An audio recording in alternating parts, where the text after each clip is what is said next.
So I'll start by briefly going through what we have discussed in the last class, the classical theory of interest rates. So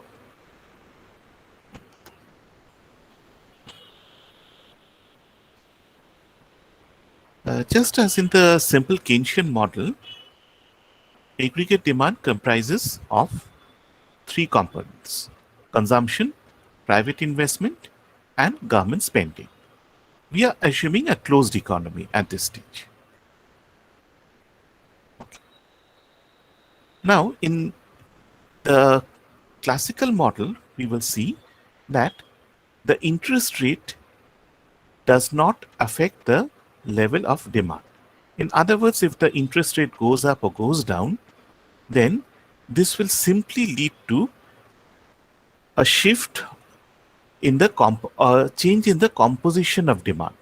Either consumption will go up and investment will come down, or consumption will go down, investment will go up. But the total level of demand will be unchanged. Okay. To understand this, the classical model uses the loanable funds theory. They assume that there's a group of agents who seek to lend. These are the households. And there's another group of people, agents, firms, but also the government sector, who seek to borrow. And in the interest market, in the loan market, these two agents comes together and the interaction leads to the determination of equilibrium interest rate. Transaction is in the form of is undertaken by issuing consols, perpetual bonds. So the interest on the consols is the cost of borrowing to firms, because firms have to pay the interest rate. This interest rate is received by the consumers, households. So it is the returns to savings. Okay. The demand for funds by governments is autonomous because it is assumed to be an exogenous policy variable. In case of firms, it is assumed to be a negative function of interest rate. So if you come to the last line, I is identical, can be defined as private investment, which is a function of R, and G, which is a constant. So that means the total investment is a negative function of interest rate.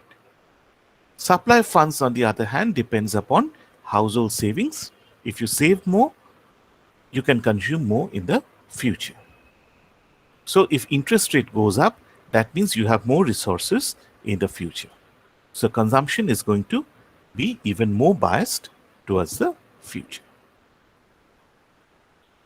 So now we bring together the demand and supply of funds.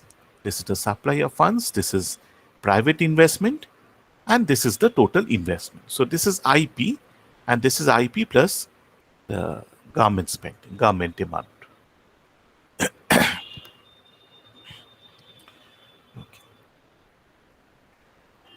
So we can see that over here, this is the equilibrium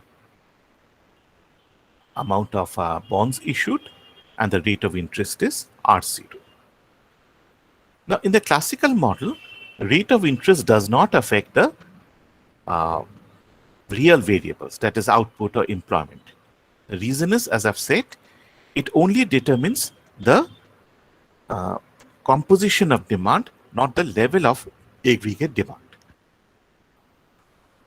But the interest rate does have a very important function in the classical model. It plays a stabilizing role. Okay. So we see over here that suppose there's a depression, and this reduces expectations about future profit, and as a result of this, private investment, the demand for funds declines. So the I function shifts to the left, to I1. So at this point, so this is the supply of funds, and this is now the demand for funds. There's an excess supply of loanable funds, and this pushes interest rate down. So this is the micro theory of the markets. When the interest rate declines, then savings will decrease. Now, consumption is simply savings. So that means consumption, if savings is decreasing, consumption will increase by the same amount. And this is given by E. So the total decrease in investment is A plus B. Part of it, this is the decrease in consumption. But at the same time, because the interest rate has declined, investment in the first round decreases by this amount. Then in the second round, it increases from this level to this level. So it increases by B. So therefore, the net decrease in investment is only A. So that means the new equilibrium is R1. Investment or the bonds, quantity of bonds goes down, but there's a second round effect so that the initial final decrease is less than the initial decrease. So here we can see that there's an offsetting or crowding out effect. The adjustment of R, the change in R ensures that only the composition is changing, not the volume. So this is why R prevents unemployment. So if there's depression in the Keynesian economy, if you expect investment, if you expect that demand is going to fall in the future, if you expect that if investment decreases, then this is going to reduce the demand. And then this is going to reduce unemployment output. So it will have a demand side shock. But in case of the classical model, it is self-adjusting.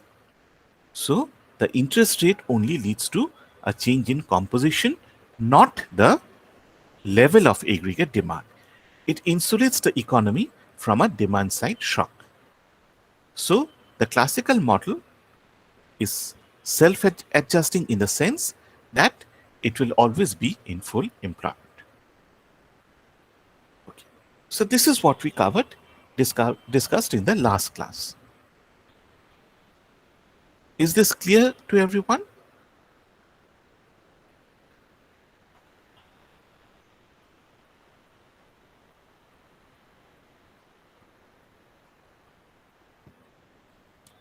Okay, so I'll assume that it's clear. And now we move to the policy sides.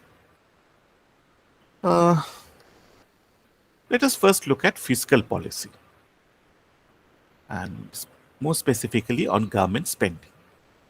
We assume for simplicity that the government starts with a balanced budget. So it is spending a certain amount, G, but this is exactly balanced by the tax revenue that it obtains from the households and firms. We then introduce an increase in the government expenditure. Now this increase can be financed in three ways: bond issue, which is public debt, taxation, and thirdly, the government can print new notes, so increasing money supply. Let us consider public debt. The Sir, could you aggregate repeat demand. this slide once?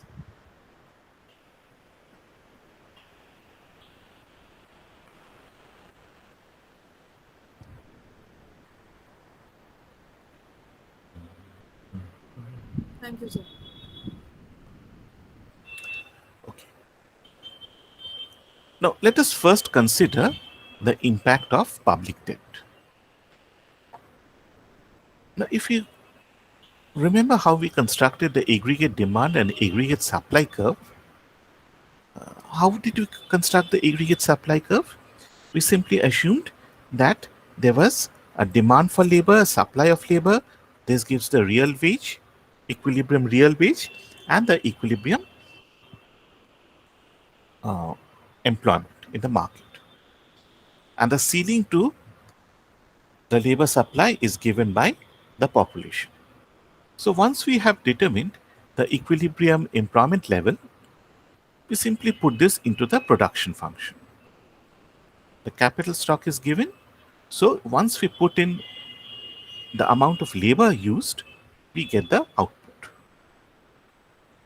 Okay, and at any point of time, remember that we define unemployment as the amount of people who are willing to work, who want to work.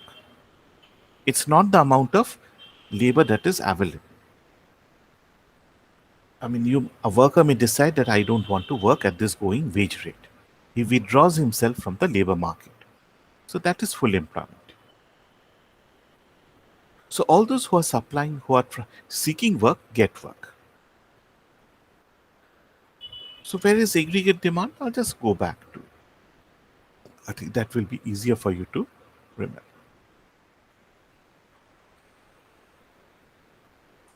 Yeah. So this was the production function. Y is a function of n and k. K is fixed in the short run, and output depends upon workers drawn from a fixed population. So over here you can see this is the demand for labor, this is the supply of labor, and at any real wage, this gives the amount of workers, the amount of people who are seeking work. So you can see over here that all those who are seeking work gets employment. So this is full employment, and this gives you the full employment output level. So when we are drawing this determining output, government spending doesn't come into the picture. Similarly, when we are coming to prices, the aggregate demand, again, this is determined by the quantity theory of money. We have given the velocity of money, and we have, for a particular level of money supply, we can draw this curve. This is a rectangular hyperbola, so that means elasticity is equal to 1. And if money supply changes, then this curve will shift upwards or inwards. So given the aggregate supply curve, this is the aggregate demand curve. Right? So the aggregate demand curve is drawn based on simply the quantity theory of money. So again, government spending does not come into the picture. Okay, so both the aggregate demand and aggregate supply curves are constructed without using G. So that means if G changes, Y and P, and therefore N also, should not be affected.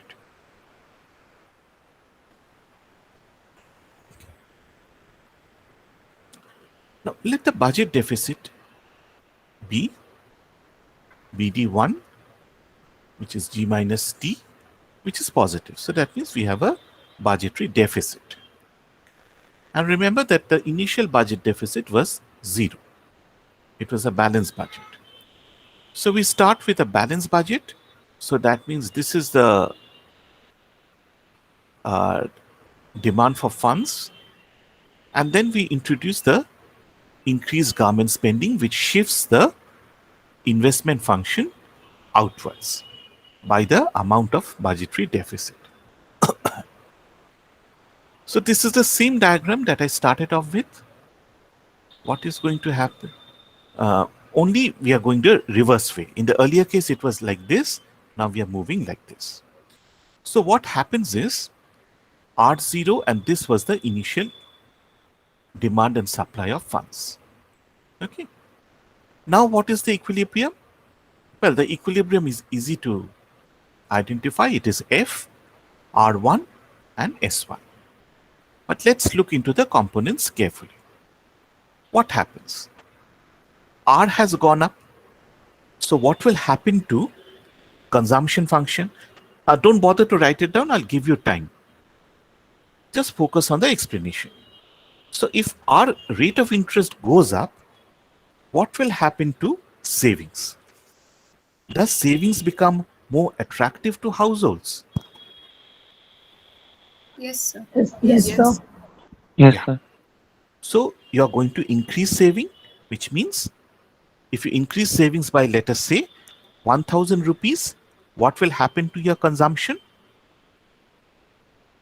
It will It decrease by falls by Decrease by 1000. 1,000 Exactly, $1,000. one rupees. dollar for dollar change. This is given by the mm,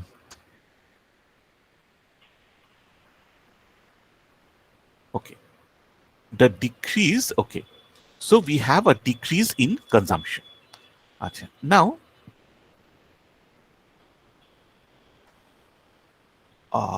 what happens if what happens to interest rate, private investment if the interest rate goes up? So you're a It firm, decreases. you're borrowing funds. So now borrowing becomes more costly, and you are going to reduce your borrowings. Okay.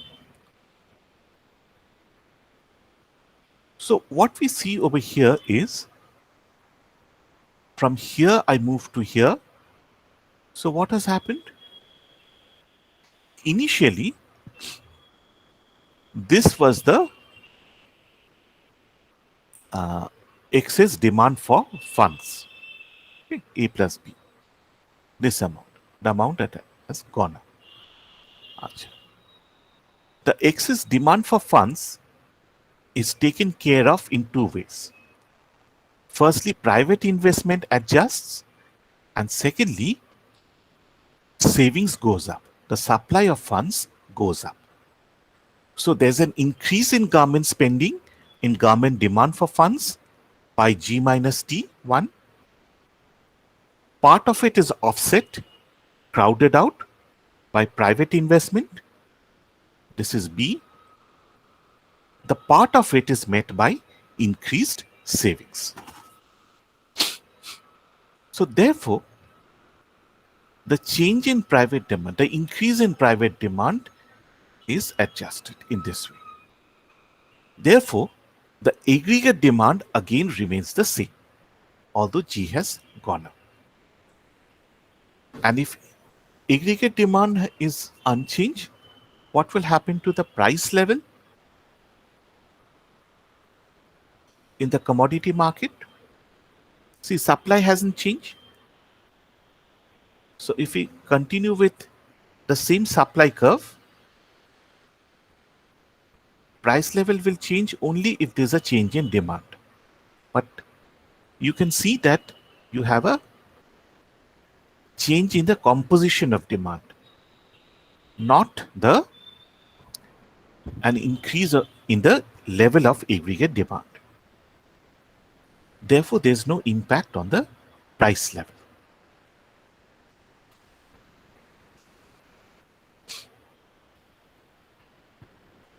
Okay, is this clear? Or will I repeat it again?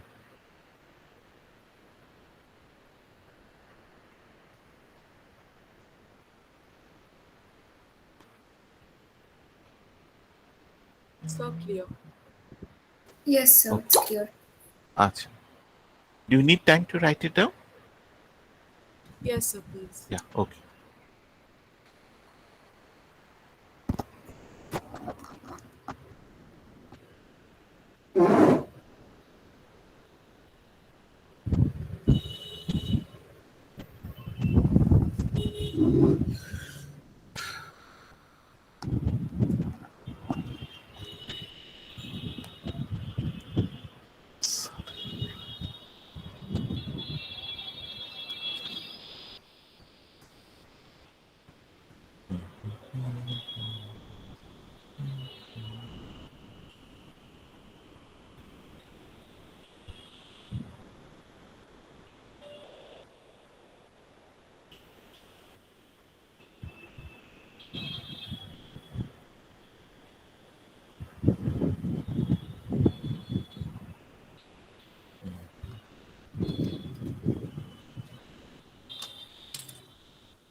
please let me know when you finish.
Sir আর increase করার পর কি হচ্ছে ওই জায়গাটা একবার একটু বলবেন? কোনখানটা? স্যার আর টু ফার্স্ট। ইনক্রিজ করছে, আর হ্যাঁ জিরো থেকে আর ওয়ানে বেড়ে যাচ্ছে। আচ্ছা, তখন কি হচ্ছে? আচ্ছা, দেখো, this was the initial investment or demand for this is the demand for funds. হ্যাঁ sir.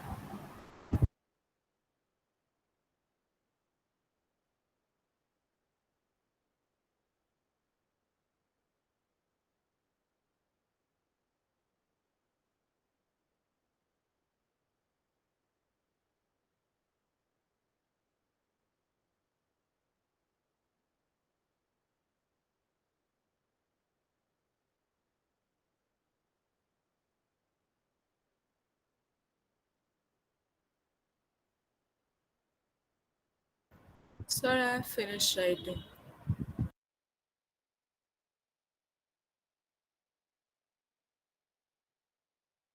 Sir, we cannot hear you.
Yeah, sorry.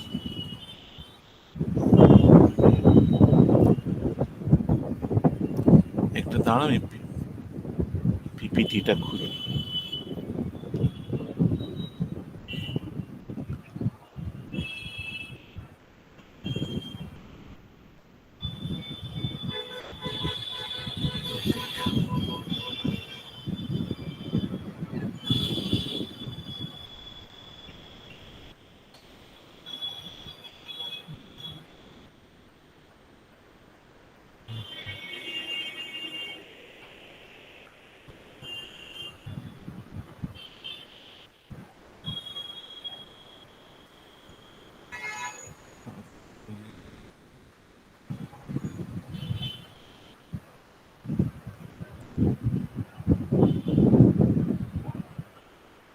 Let's see, where were we?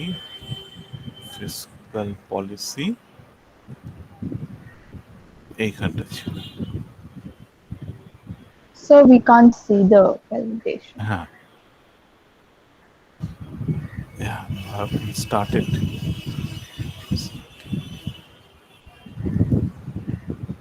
Wait a minute.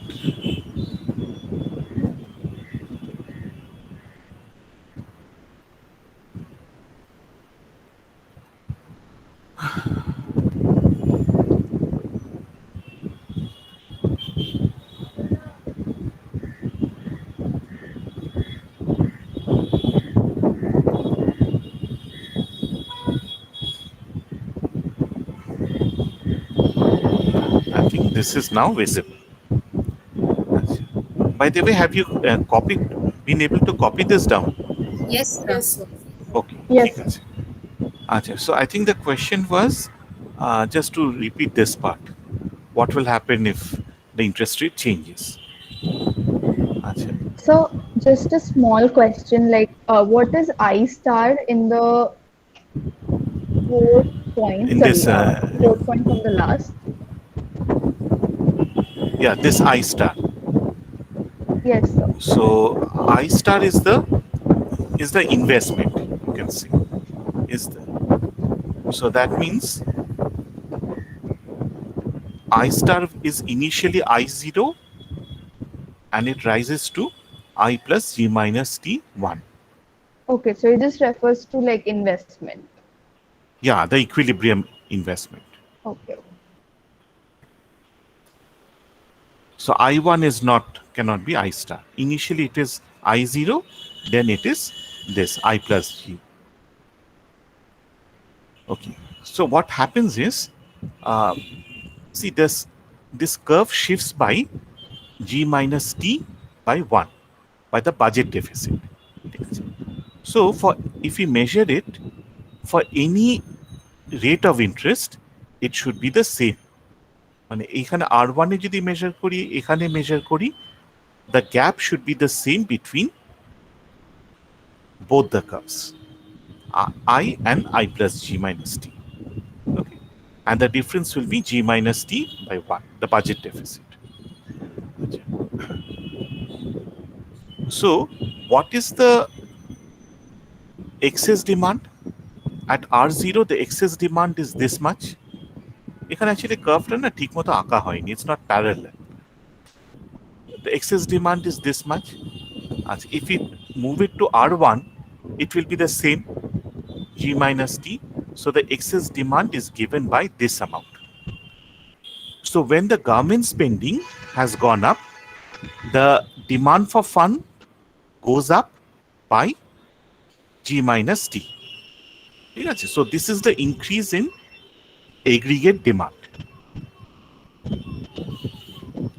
Consumption unchanged, private investment unchanged, government spending has gone.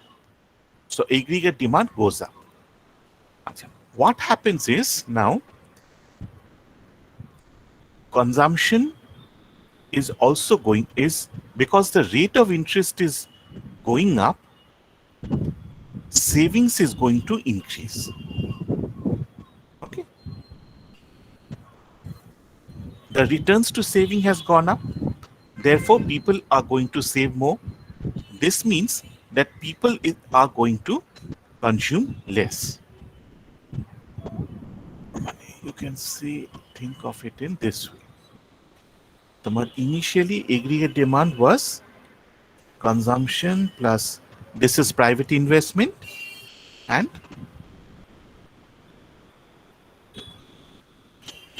this. ঠিক আছে? Now government spending has gone up, so it is C plus I.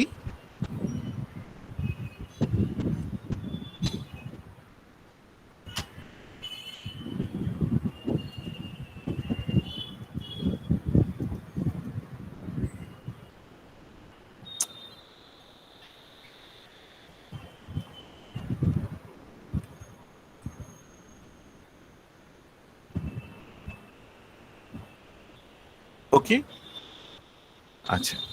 So we have excess demand for funds.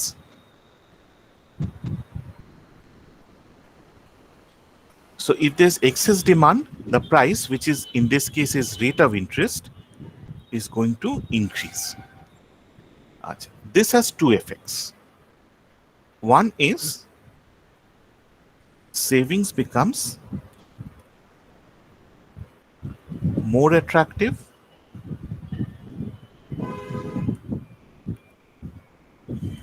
So there's an increase in savings, which implies C falls.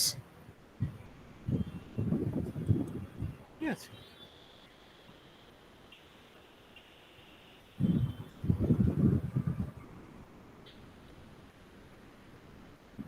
At the same time,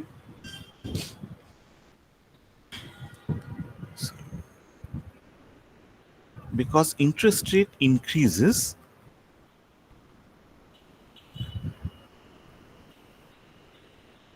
borrowing becomes more costly. So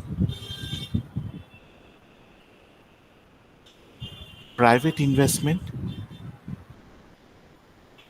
what I call I, will fall.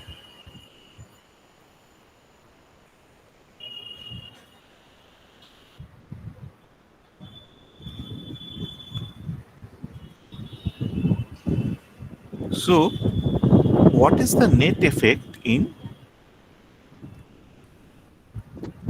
on aggregate demand?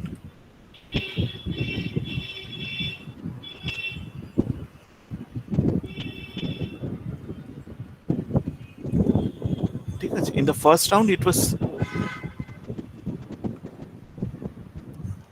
একদম প্রথমে এরকম ছিল, second রাউন্ডে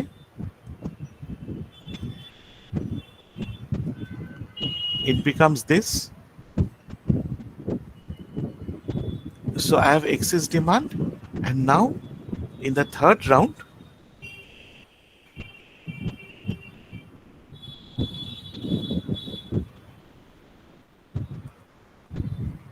I have this.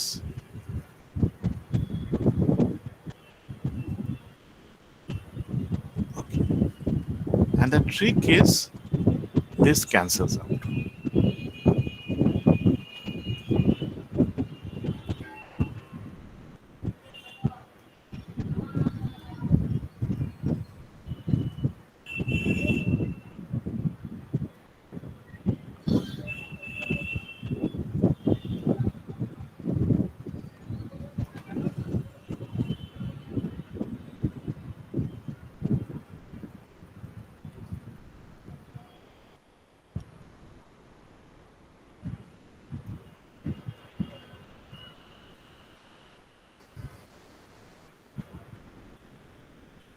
Please.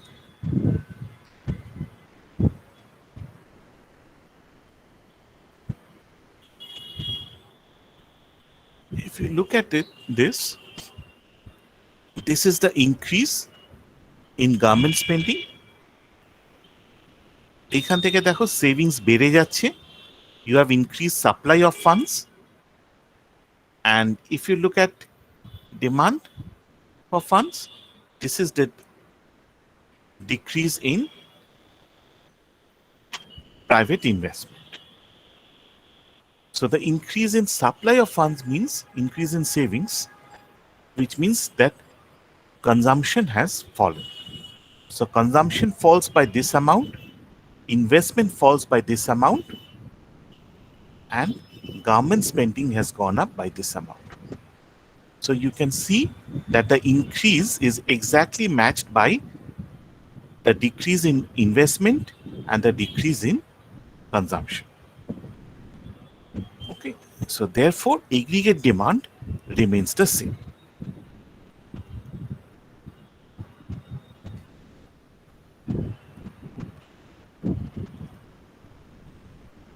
Rajdeep তুমি জিজ্ঞেস করে কে জিজ্ঞেস করেছিল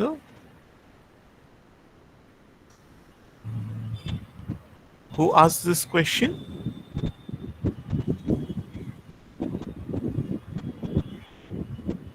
স্যার আমি Great. And who is this Ami? Sir Rounak আচ্ছা আচ্ছা রৌনক। ওকে, রৌনক এখন ক্লিয়ার তো? আচ্ছা।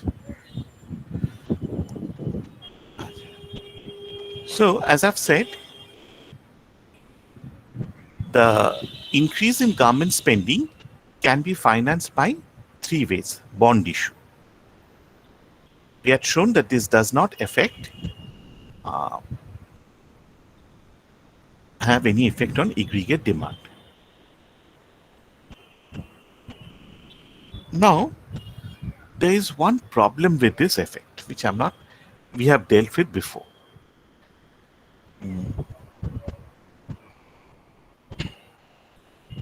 The government has increased its spending. Okay. See, basically what is happening over here is আচ্ছা ঠিক আছে রিকার্ড ইকুইভ্যালেন্সটা পরে নিয়ে আসবো এখন let's go to the I'll deal with this later. Let's go to the other ways of funding this government spending. Sir আগের স্লাইডটা একবার দেখানো হবে? এইটা হ্যাঁ sir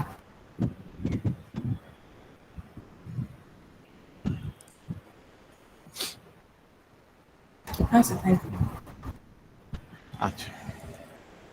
So we see that public debt does not have any impact on government spending. Aggregate demand যদি একই থাকে, nothing is going to change. Now the government has another alternative, monetizing its deficit. So that means the deficit can be funded by printing new notes, which will mean that the money supply goes up. If the money supply goes up, what will happen?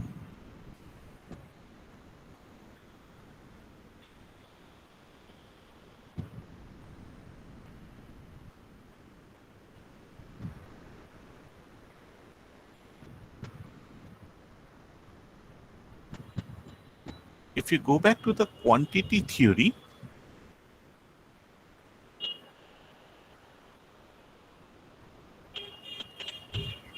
I had drawn this aggregate demand curve assuming a certain level of money supply.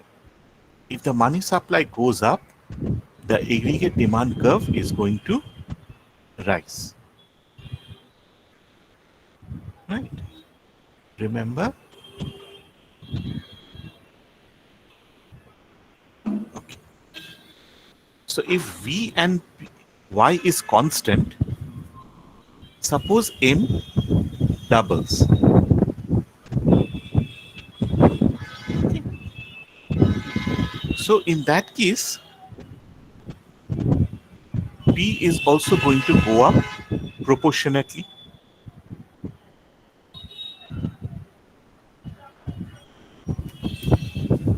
M যদি double করে P টাও double হবে, M যদি 4 times বাড়ে P 4 times বাড়বে.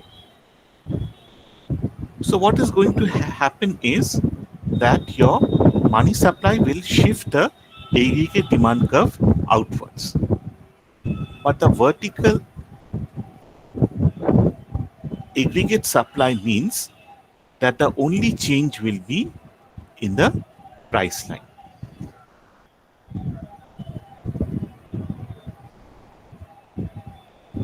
Output remains at the full employment level, only the price changes.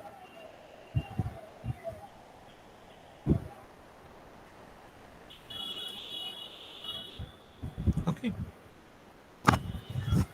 So we can see that aggregate demand does not really affect the output level. At the most, in this case, it can change the price level. So what is happening is the money variables are changing. P is a money variable. Okay. M is the nominal supply of money. If I look at M by P, the real money supply, does that change? Yes, sir.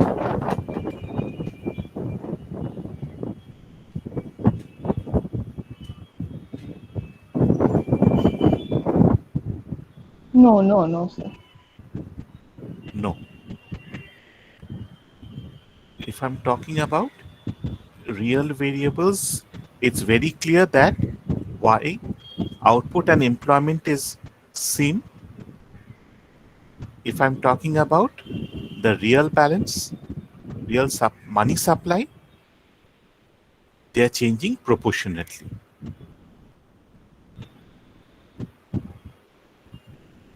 So this is also constant.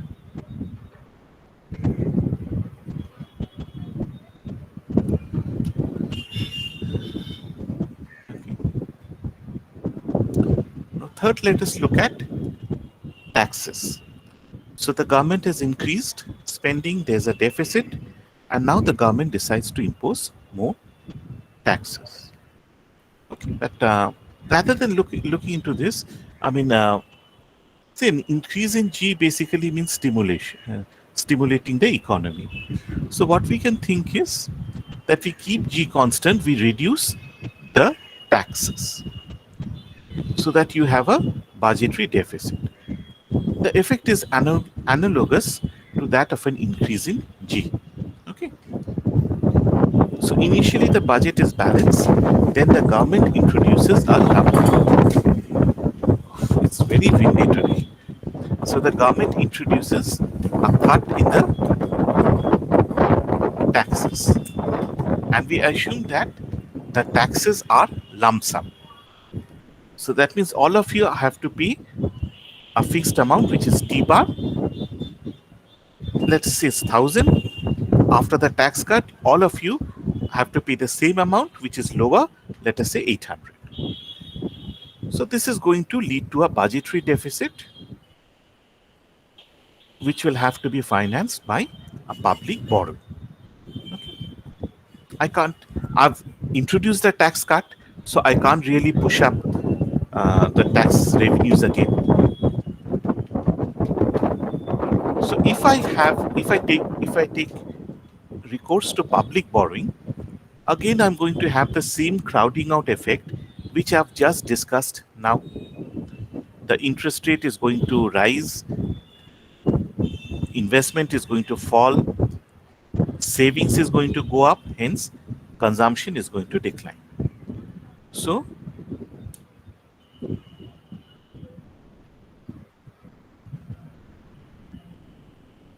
investment is falling, there's a decline in consumption. Okay. So when, see, consumption is a function of disposable income. So that means Y minus T bar, right? So when we reduce the lump sum taxes, I'm calling this 1.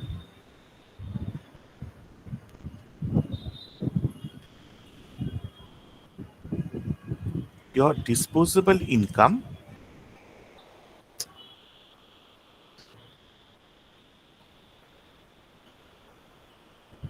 is going to rise, and so consumption will rise.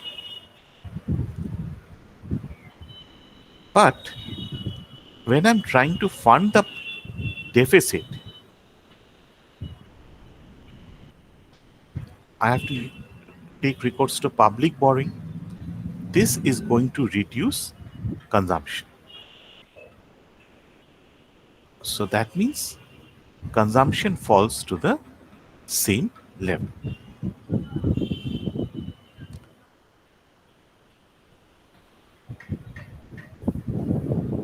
Okay, so we simply have a crowding out effect. Well, I won't say consumption falls back to the same level. What we can, it's better to say that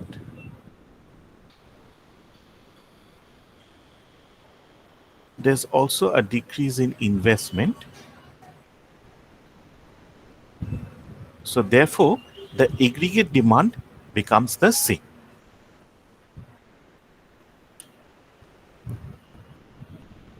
So, sir, Okay, so the lump sum tax,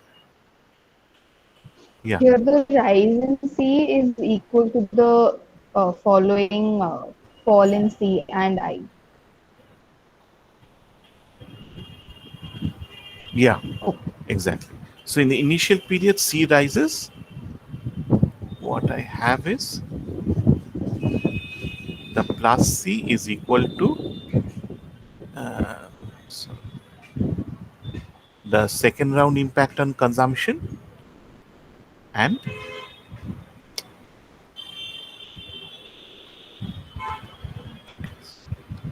so aggregate demand is the same. So what is happening is, see, in each case you can see that it is the interest rate which is ensuring that the aggregate demand remains the same. It doesn't change. So at the start of today's lecture, I had said that interest is unimportant in the sense it doesn't affect real variables, but it is important in the sense that it insulates the economy against any demand side shocks. It plays a stabilizing role. And you can see over here that when the government tries to changes its government's increase, tries to stimulate the economy by a balance by a budget deficit, it's not really leading to a change in the real variables. What is happening is the rate of interest is adjusting, and as a result of it, the aggregate demand is remaining unchanged.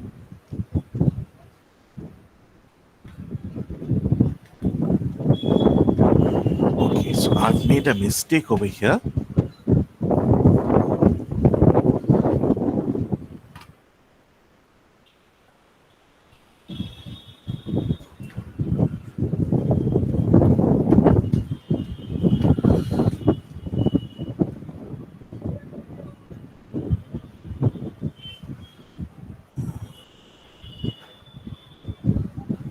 Actually, this slide should have come over here. Yeah, the point that I'm trying to make over here is that in the case of money supply, there's a slight difference. In case of if I increase G, or if I uh, introduce a tax cut, and then I fund it through public borrowing, this is not going to have an impact on the economy. But if the deficit is financed by money supply, then this money creation will increase aggregate demand and the price level will rise. But we should note that it is not the government action, it is not the tax cut, nor is it the increase in government spending which is leading to the price change. It is the increase in money supply, how I'm funding the budget deficit. That is important. Okay, so let me change the writing over here.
So all these variables are unchanged.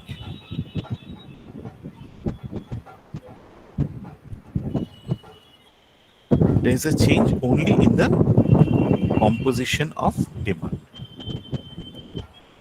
Okay. If the deficit is financed by money supply, then the supply will increase aggregate demand, and this will lead to inflation. But note that it is not the tax cut or increased government spending that is leading to a change in aggregate demand. It is the increased money supply that is increasing aggregate demand.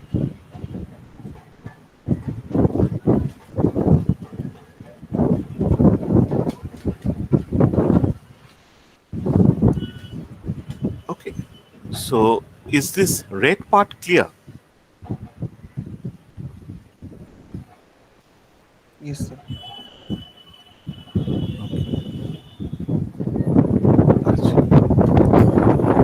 Now the tax that we had introduced was a lump sum tax. Lump sum taxes are not very common. We generally have income taxes. So that means we are going to change the rates. Now in the 60s, I mean,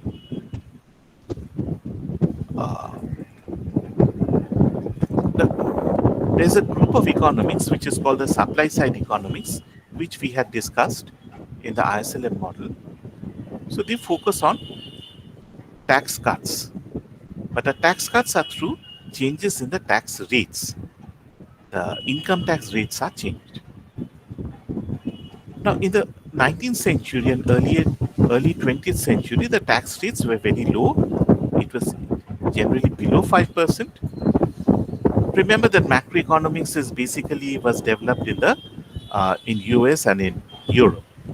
So I'm talking about those countries. The tax rate was very low, below 5%, and the coverage also was very low. Only about 1 in 7 persons paid taxes. So the classical economics did not pay much attention to supply side effects of tax cut because it becomes a very marginal problem. Now, after the post Second World War, when the governments faced the problem of funds, there was a shift to a high tax regime. Simultaneously, the governments also increased the tax coverage. So more households were brought into the tax regimes. Simultaneously, in US and other parts, Social Security, Medicare taxes were introduced. The supply side economics argued that taxes are forming a gap, a wedge between the real wage, which the employers are paying, which the firms are paying, and the actual amount of cash which is being received by the workers. So if I hire you, I'm paying you 1,000 rupees, but you're getting only 800. 200 is taken away in the form of taxes. So that means I may consider 1,000 in my decision making, but you are going to consider 800 as your decision making. What is disposable income is more important to you than your pre-tax income. So if I can reduce the gap between pre-tax and post-tax income, then this can mean that you should get more incentive to increase labor supply. So instead of getting 800, now you're getting 900. So that means you are prepared to work more. And if people are supplying more labor, remember in a classical system, all workers get work. If you seek work, you will get work. So that means if you increase your labor supply, your supply of labor, you are going to get employed, and that means your output is going to go up. So the crux of the supply side economics was that we should reduce the tax rate this will provide an incentive to increase labor supply. So in the late 1970s, Mandel and Laffer, we have discussed Laffer before, if you remember, they argued in favor of tax cuts. In 77, they brought a bill to cut tax rates by 10% in 3 successive years. 80 Ronald Reagan introduced a bill which called for a 23% tax cut. And in 1986, the Tax Reform Act actually reduced the marginal tax rates. So you can see the trend over here. In 86, the tax rates were reduced. Subsequently, under Bush Sr., there was you can see that under subsequent regimes, there was again an increase in tax rates up till 2000. But then Bush Jr. and Bill Clinton again started reducing taxes. So again, supply side economics was important over here and was important over here. So the recommendations of the supply side economists, Mandel, Laffer, etc., was that tax cuts should stimulate the economy, and if you reduce taxes, then the deficit will occur. What you should do is you should reduce government spending. Plus, there's another way. I'll come to that later. Now, suppose the government cuts the income tax rates. So you're paying 20% of your income as taxes. Now it becomes 10%. So could you show the previous slide once?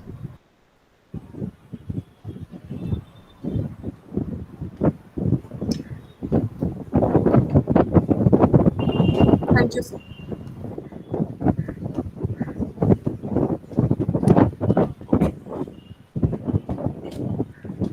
So the government introduced a tax cut in the tax rate.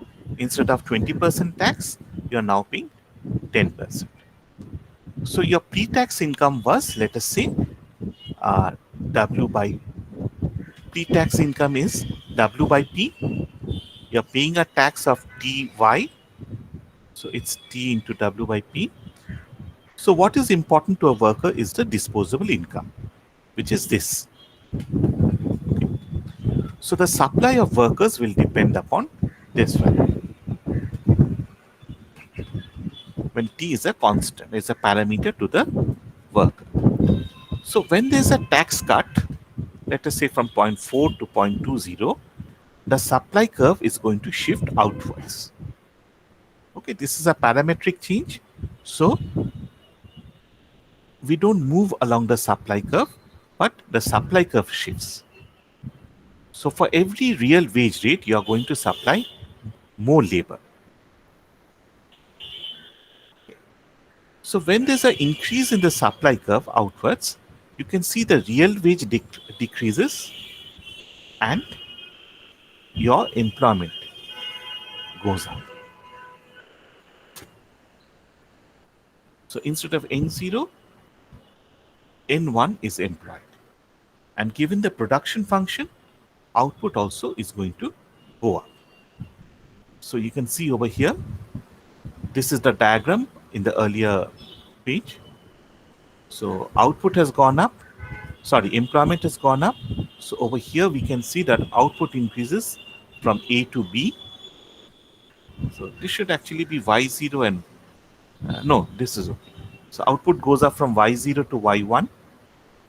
Okay, so that means the aggregate supply curve will shift outwards. It's vertical.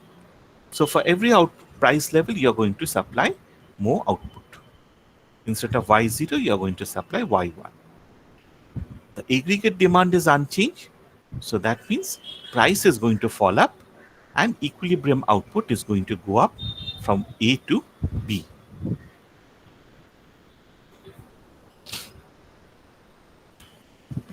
Okay. So what happens is, when we introduce a tax cut, the aggregate supply curve changes. The aggregate demand curve doesn't change. So the change in government spending or lump sum tax does not have any independent effects on aggregate demand. That is what we have seen so far. But when we have a change in the marginal income tax rate, again the same result is obtained. Aggregate demand is unchanged. But we now have an additional supply side effect. Labor supply is stimulated, which leads to an increase in employment and output. So demand side, if you increase G, if you reduce tax cut, whatever way, lump sum or marginal tax rate, aggregate demand is unchanged. The only effect is through the supply curve, and this occurs if you can change the marginal tax rates. Okay?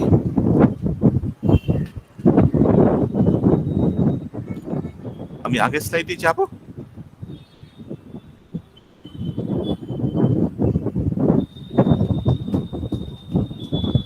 Yes, sir.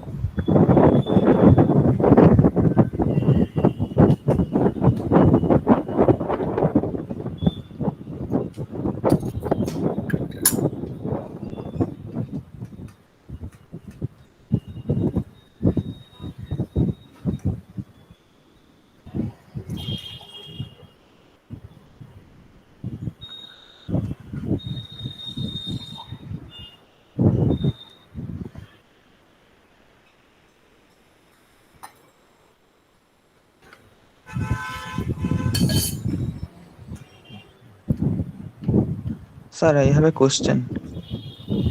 হ্যাঁ বলো ভাই। Sir, here after the tax cut, instead of a higher income, the workers will have a lesser income than before. মানে তুমি বলছো ওদের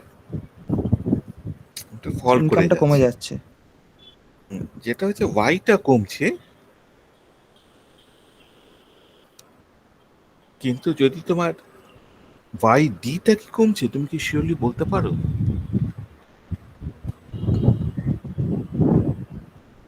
No, sir. সেটাই। And secondly, if you are supplying more work, more labor, তখন কিন্তু তোমার ইনকামটা বেড়ে যেতে পারে।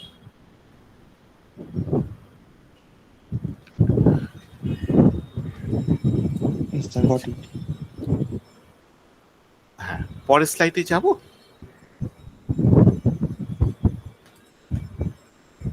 Yes, sir.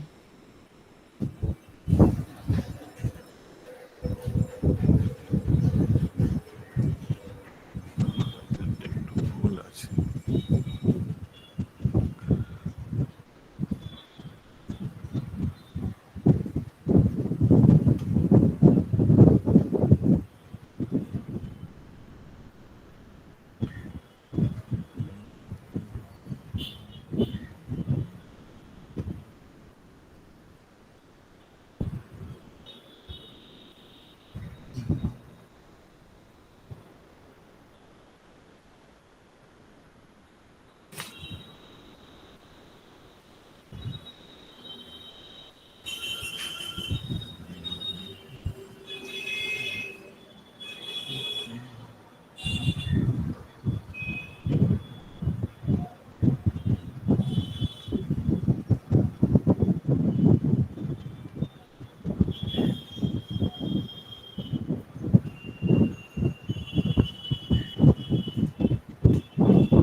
হয়েছে এটা?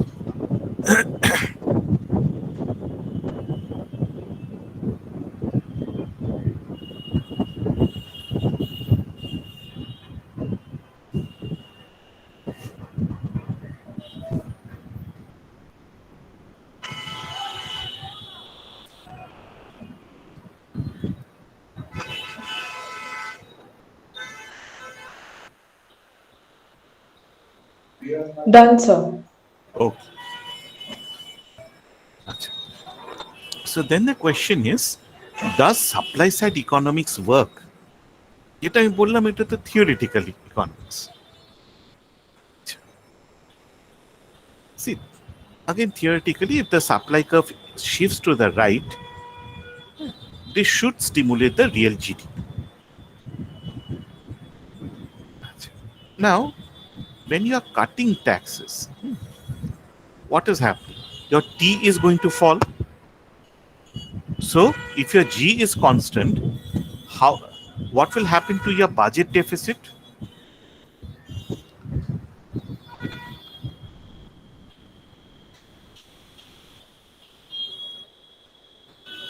Your So it will budget increase. deficit increase করবে। আচ্ছা, supply side economists said that you have to balance the budget. How can you do so? By reducing G. Okay. Now, will this have a impact on the economy? Demand তো fall করছে। তাহলে what will happen to supply? Sorry, what will happen to equilibrium output? We know that demand doesn't have an impact. If you reduce G, will it affect the aggregate demand? No, sir. It's only going to change the composition. So the demand curve is going to remain the same. Okay, so you can reduce G without being afraid that this is going to reduce the level of aggregate demand. The second point that they made is the controversial Lafferz curve, that if you are at a point like this is the tax rate, and you cut taxes from here to here, let's say from here to here, what is going to happen to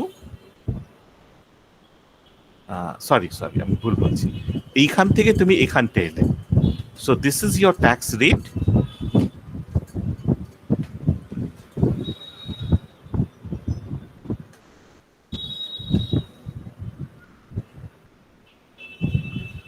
and you lower taxes to here. What is going to happen to your tax revenue? Increase. Your tax revenue rises. Yeah. So what is going to happen is, you're reducing G.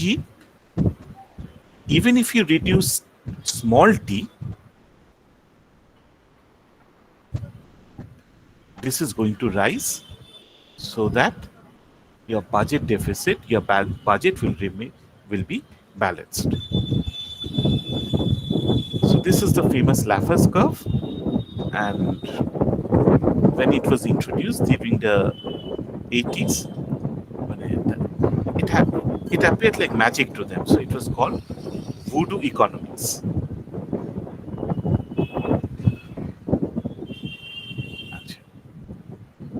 So basically the argument was that if you cut taxes, the tax rate, then this is going to shift demand substantially from AD to AD prime.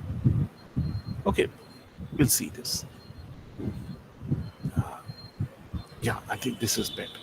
See, what happens is, this is your initial demand curve and this is your supply curve.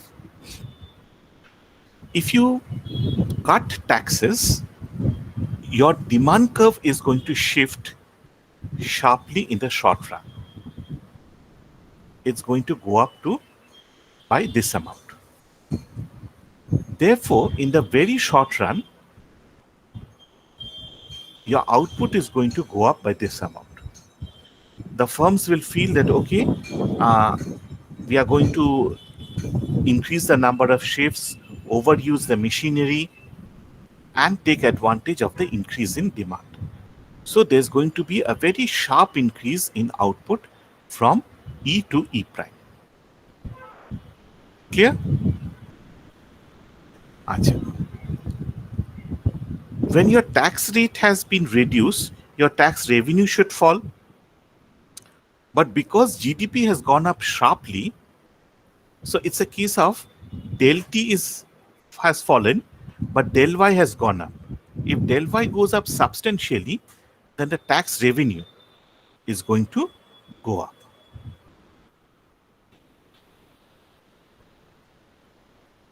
So this is tax revenue. Okay, so this is marginal, but this is substantial. So the tax revenue is going to go up in the short run. But this is purely a demand side effect. And you cannot sustain this high level of production for long. You have to change the supply curve. In the long run, this adjustment occurs. Your supply curve shifts outwards. This is via the labor market. So that means the new equilibrium is not at E prime, but at E double prime.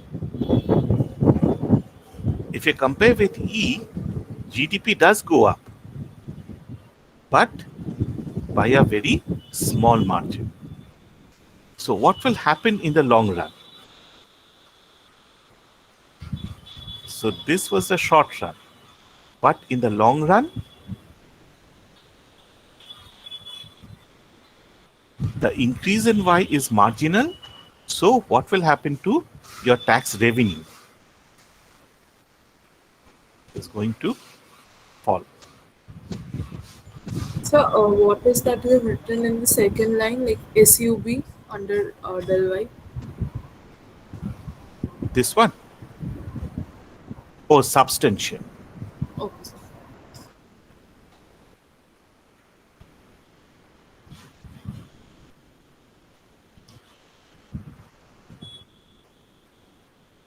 So that means short run, the supply side economics are correct, but this is the effect will not be sustainable in the long run. In the long run, your deficit, your tax revenue is going to fall. The increase in output will not be huge, and as a result of this, your tax revenue is going to fall. So this type of Lafferz curve can be observed only in the short run, not in the longer run. And in fact, this was exactly what happened in the early 80s. Initially, there was a sharp increase in, the tax cut stimulated the economy. It led to rapid growth. Tax revenues went up, but towards the mid 80s, when we move to a longer period, the effects died down. So the demand side policies can increase output, but only short run. So the tax cut cannot really stimulate the growth permanently. The long run effect can be achieved only through supply side policies, but the impact is limited. The tax cut, as you can see over here, the demand side effect may be huge, the supply side effect is more permanent, and this is very comparatively less. So the tax cut creates a small real effect. There's a reduction in G. So the ultimate effect, everything cancels out. So that there's a very marginal impact. The supply side economics expected huge changes, but it doesn't occur. So you can see that in the long run, the aggregate supply curve is shifting rightwards, but at a fairly modest rate. Okay, it's not huge. The demand curve, however, you can see in some cases it is increasing sharply, in some cases less. এখানে অনেকটাই বাড়ছে, এখানে কম বাড়ছে. So, to what extent that The movement in the demand side depends upon changes in the money supply. Okay, so aggregate supply increases output. Aggregate demand will change the price level. How much will it change? It depends upon how much supply has changed, how much demand has changed. Here, demand has increased substantially. If you compare the 70s and 80s and 80s and 90s, aggregate supply has increased more in the 80s. The increase in aggregate demand in the 80s is less. So the price change is lower than over here. See, it has become flat. এখানে দেখো aggregate demand অনেকটা fast বেড়েছে, কিন্তু supply কার্ভও বেড়েছে অনেকটা। সেই কারণে কিন্তু the rate is sustained. Here supply doesn't increase that much, but demand goes up sharply. So price goes up again.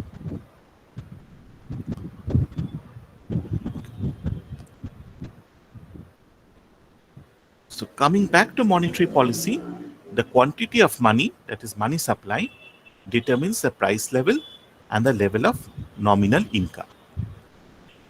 So in that sense, money is,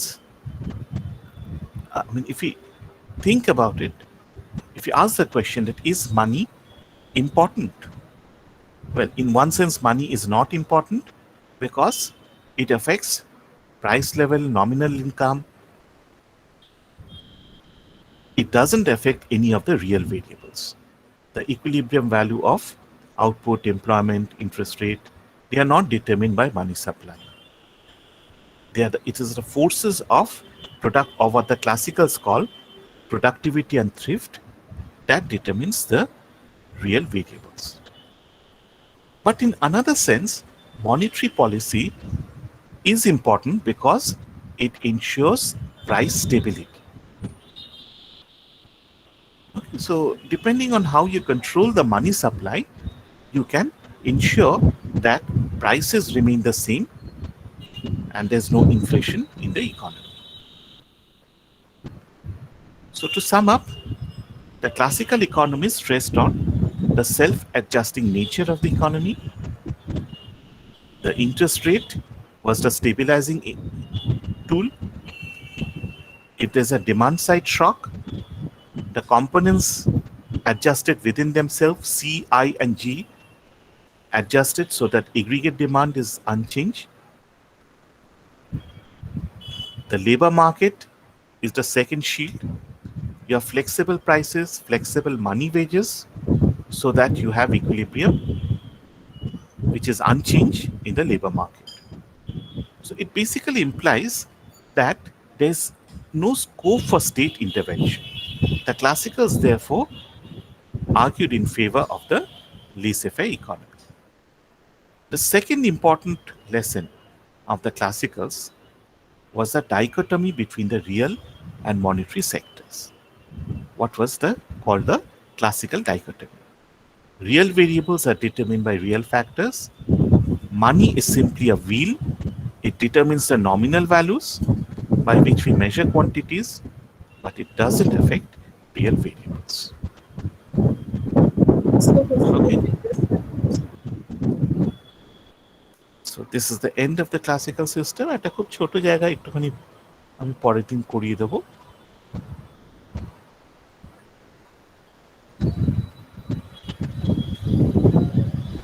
Thank you so much. These are the references: Freund and chapter 3 and Don Bush and Fisher chapter 5.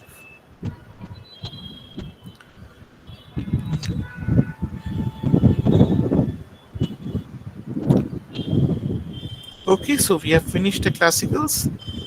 একটা just labor adjustment মেকানিজমটা তো তোমাদের পড়িয়েছিলাম না, ওটারই একটা comparative statics থাক, ছেড়ে দাও, sir করাবার দরকার নেই। স্যার ওই ল্যাফার্জ কার্ভের গ্রাফটা মানে ওই স্লাইডটা একটু দেখাবেন?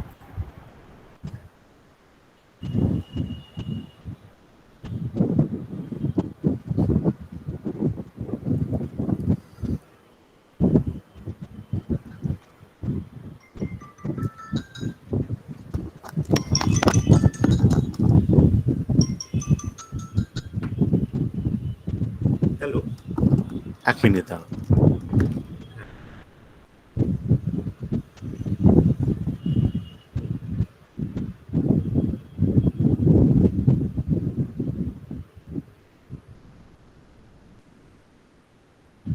স্ট্রাকচার মানে কোয়েশ্চেনারি।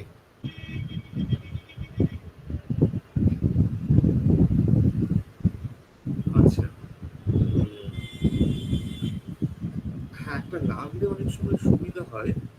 একটা যেটা করতে পারেন, এমনি ওটা যদি একটা এক্সেল শিটে কোড আর ওইটা লিখে রাখেন, সবাই এন্ট্রি করে নেয় জাস্ট ডেটটা, তাহলেই হয়ে যায়। লেখা আছে, হ্যাঁ হ্যাঁ। না, বলছি একটা এক্সেল শিটে যদি আপনারা তুলে নেন, হ্যাঁ হ্যাঁ হ্যাঁ,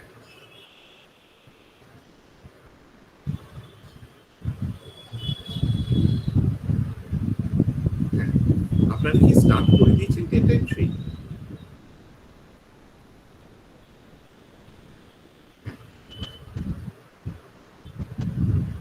আচ্ছা, আমাদের না দুপুরেও একটা মিটিং আছে, একটা ক্লাস আছে, আমি চেষ্টা করবো আজকের মধ্যে পাঠিয়ে দিতে ডেটটা ঢুকিয়ে, তাহলে আরো সুবিধা। ইউতে একটু হোল্ড করুন। হ্যাঁ, এমনিতেও স্যাম্পল ছোট, 100% করলেও আপনাদের 600 পাবে। হ্যাঁ হ্যাঁ, ঠিক আছে। আপনার ঠান্ডা লেগেছে? ঠিক আছে, আমি রাখছি। হ্যাঁ, class. Yeah, sorry. Actually, we are undertaking a survey on mental health, so there's some issue with the questioning. Achha. So I'm stopping the. So one second. So could you show the slide before the supply side economics? আচ্ছা, দাঁড়া, আমি রেকর্ডিংটা বন্ধ করে দিই। You don't need the